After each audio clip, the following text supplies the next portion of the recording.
Good evening, everyone. I am Archilla, and tonight I will be discussing with you why it is finally the appropriate time that we put an end to gender discrimination in the sports industry once and for all, and how exactly we can ensure that we succeed in doing that. For all female athletes, including myself, it is so disheartening and it just breaks my heart seeing such a defined wide gender gap in the way that female athletes get treated compared to male athletes. With a quick glance at this problem, you would probably assume and think that one of the dominant issues that stands out is the unequal pay. According to a study performed by Philadelphia University, professional male athletes, basketball players in specifics, are making a little over $8 million a year, while female basketball players are making, get this, $75,000 a year. Without any prior knowledge, that should just set off a ringing alarm in your head. It would take about 106 years for female basketball players to receive this same amount that male basketball players are receiving. And we're not even going to talk about that. Most people don't even live for 106 years. So obviously that's pretty out of the ordinary, impossible, you name it. But that just causes a very great starting point for us. Let's start with the even pay for male and female basketball players, or all athletes in general. However, saying that we are going to do something and doing it are two different things. We have to take action immediately instead of sitting around talking about how this is not equal to this. We have to do something about it. A necessary first step for fixing the pay gap would be establishing a pay transparency. According to author Kim Alesser, implementing pay transparency would allow women to know what their colleagues are earning. It would make women aware if they're making less than their male counterparts. So, for example, if these women knew that they were making millions of less than these men, do you think they would just sit around still playing basketball doing nothing? No, they would go out and they would do something about it. The female athletes would finally be able to realize that they were making drastically less than the male athletes and therefore do something about it before it's too late. Just hearing these sickening statistics makes you wonder how it all started. How did male athletes become so much more respected and cared for than female athletes?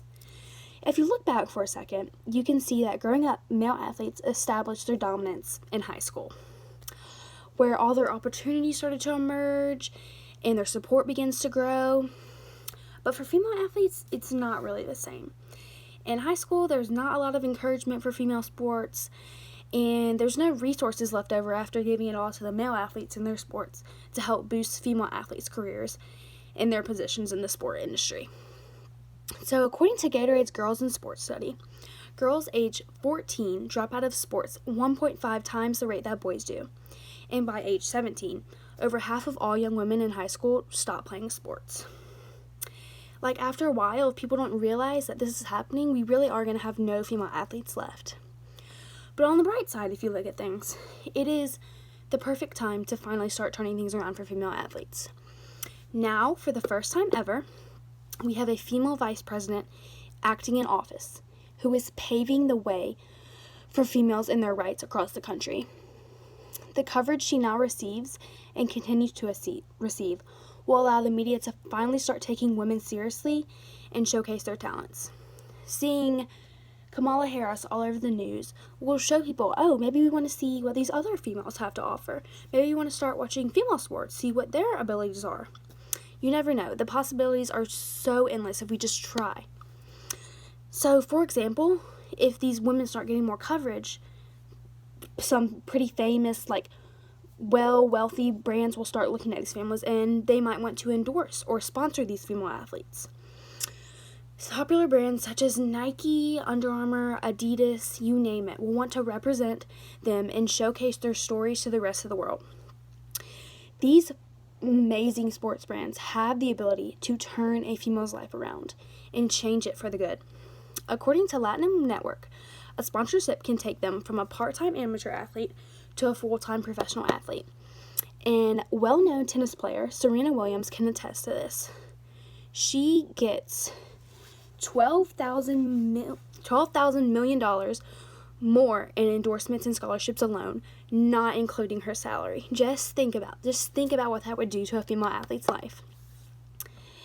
It is just so eye-opening to see how one female's success in the office, Kamala Harris, for example, being heard can see and change a society's view of all females and their capabilities. So, mentioning earlier, I'm a female athlete myself, and I have grown up playing sports almost my whole life, but lately, starting in about middle school, I've been super interested in volleyball. So growing up, I just looked up to all the collegiate athletes. I still do. All the professional athletes. I'd just be so excited to turn on the TV and see volleyball. But about 2 weeks ago, we had the NCAA Volleyball National Championship match, and I was ecstatic. I was so looking forward to all the games. I couldn't wait. And I turned on the TV one night, and the match wasn't on TV. There were about 5 matches out of the tournament that were not aired on TV. So that pretty much broke my heart for not only me, but those players who are getting a once-in-a-lifetime chance to play in the NCAA tournament, and no one is seeing them. So when the championship match finally rolled around, thankfully it was on TV. It was aired. There were more viewers than ever. They said it was a milestone how many people were watching. So consequently, the NCAA heard that, saw that everyone was watching, and started posting all over social media about the match and the excellent efforts of every single team that played in the match, but even some of the teams who didn't get any airtime. But that, if you think about it, it had a slow, rocky moment, but then they came back, and we actually saw what female athletes have to offer. That is the turnaround that all female athletes deserve. That recognition at the end of the tunnel could make or break their career. But overall, there are still a lot of steps that need to be taken for equality in female athletes, and I cannot wait to see their outcomes. As Simone Biles, one of the greatest gymnasts in the world, says, "I'm not the next Usain Bolt or Michael Phelps. I'm the first Simone Biles." Female athletes are ready to write their own stories and showcase their true identities. Thank you for your time.